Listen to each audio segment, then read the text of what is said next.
శ్రీగురుభ్యో నమః. విశిష్టయోగి ఎక్కిరాల కృష్ణమాచార్య మాస్టర్ ఈకే గారి జీవిత విశేషములను ఎంతో హృదయంగా అత్యంత ప్రామాణికతతో మనకు అందచేయునటువంటి పరమపావనమైన గ్రంథము. అటువంటి ఈ గ్రంథమును మనము అధ్యయనము చేస్తూ ఉన్నాము. అందులో భాగంగా ఈరోజు వాగ్విభూతి అనే అధ్యాయంలోనికి మనము ప్రవేశిస్తూ ఉన్నాము.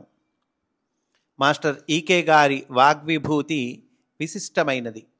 మహనీయుల వాక్కులు వెలువడుటతో ఆయా అర్థములు వెంబడి పరిగెత్తుచుండును.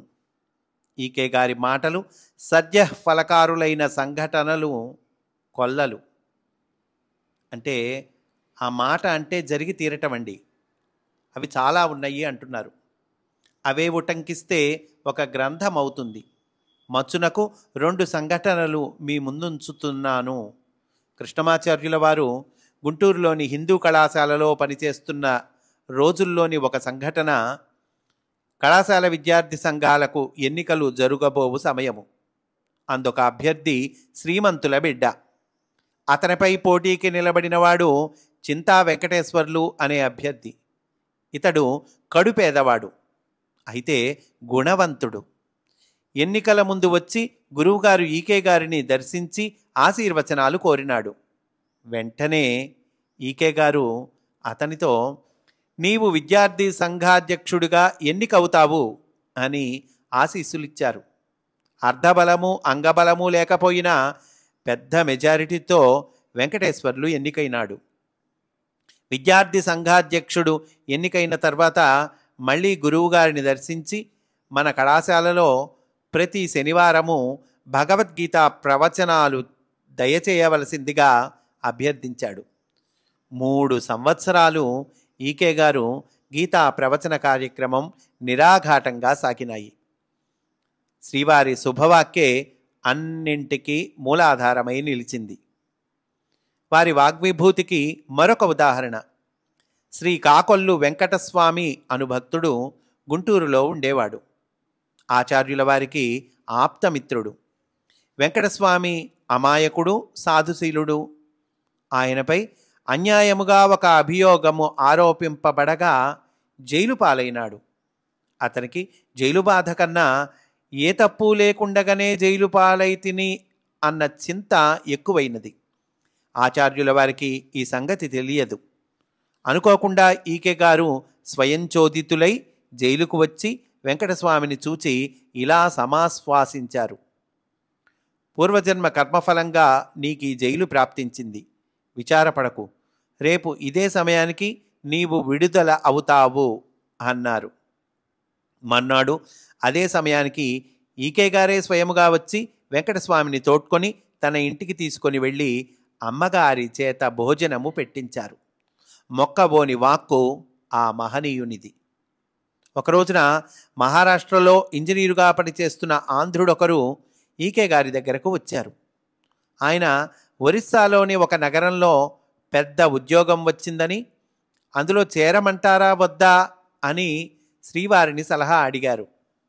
మాస్టర్ గారు ఏ జ్యోతిషాన్ని, హస్త సాముద్రికాన్ని, ప్రశ్నాశాస్త్రాన్ని ఆశ్రయింపకుండగానే ఇలా సెలవిచ్చారు.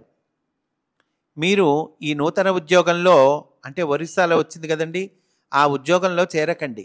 ఇంకొక సంవత్సరం లోపల ఉత్తర భారతంలో ఇంతకంటే మంచి ఉద్యోగం వస్తుంది. అందుచేత మరికొంతకాలం ఉన్న చోటనే ఉండండి. ఒకవేళ ఇప్పుడు వచ్చిన కొత్త ఉద్యోగంలో చేరినా సంవత్సరానికల్లా ఉత్తర దేశంలో ఉద్యోగంలో చేరటం తప్పదు.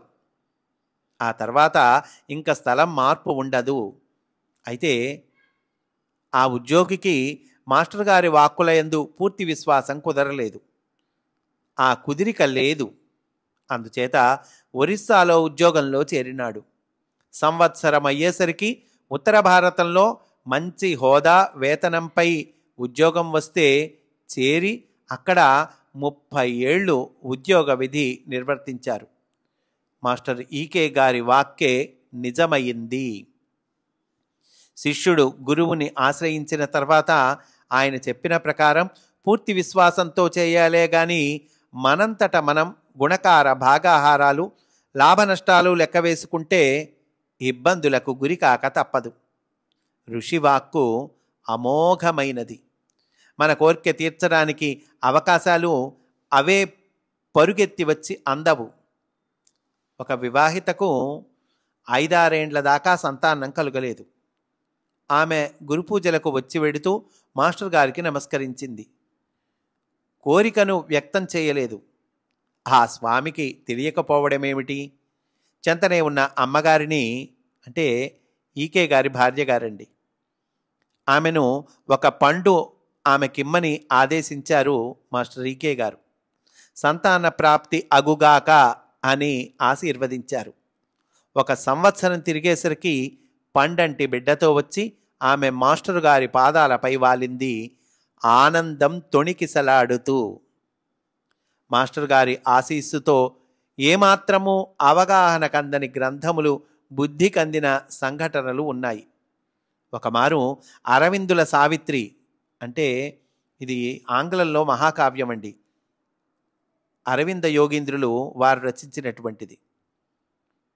అరవిందుల సావిత్రి కొత్త రామకోటయ్య గారికి అందించి అనువదింపుడని ఆదేశించారు. ఆయన వాగ్విశేషం, ఆశీస్సులు కారణం సంవత్సరం నాటికి ఆంధ్రానువాదం పూర్తి అయింది. అంటే తెలుగులోకి ట్రాన్స్లేట్ చేశారండి.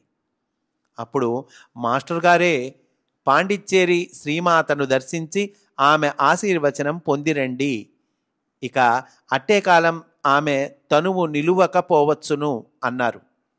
వెంటనే అనువాద ప్రతితో పాండిచ్చేరి వెళ్ళి శ్రీమాత ఆశీస్సులు అందుకొని ధన్యులైనారు శ్రీరామకోటయ్య గారు. ఇట్లాంటి సన్నివేశాలు కోకొల్లలు. పై సంఘటనలు స్థూలారుంధతి న్యాయంగా చెప్పినవే.